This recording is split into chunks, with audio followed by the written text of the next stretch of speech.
일본 정부가 코로나19에 대한 대응 수위를 갑자기 높이고 있습니다. 초중교 휴교 조치에 이어 대규모 행사도 줄줄이 취소하고 있는데 어떤 속사정이 있는 건지 도쿄 고현승 특파원이 취재했습니다. 유람선 다이아몬드 프린세스호에서 700명 넘는 감염자가 나온 이후 일본 내 감염자 수는 하루 수십 명 이내로 겉보기엔 안정세를 보이고 있습니다. 하지만 일본 정부의 대응은 이상할 정도로 긴박해지고 있습니다.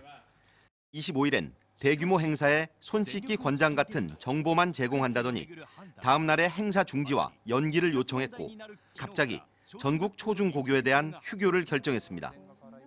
来週3月2日から春休みまで臨時休業を行うよう要請します。 4월 초 시작하는 새학기 전까지 모든 초중고교를 한 달 넘게 휴교한다는 겁니다. 갑작스런 결정에 학교와 학부모, 특히 맞벌이 가정 등은 큰 혼란에 빠졌습니다.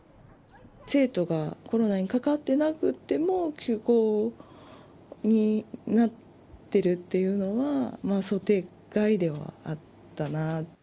또 박물관 등 전시시설과 체육시설, 도쿄 디즈니랜드 등도 문을 닫기로 했고 각종 공연과 축구, 농구 등 스포츠 경기도 줄줄이 연기되거나 관중 없이 열기로 결정됐습니다.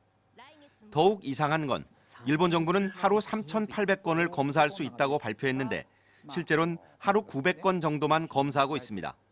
7日間の検査実績合計で6300件ということであります。平均するとただ奈良で割れということですけれども、900件。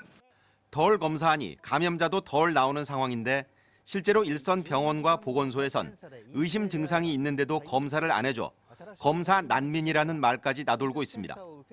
全国から検査をしたらどんどん患者さんが出てきてるんですよ。ということは流行のどっかの途上にいると考えた方がいいんですね。何百万単位ですでにいると考えた方がいいと思ってるんですね。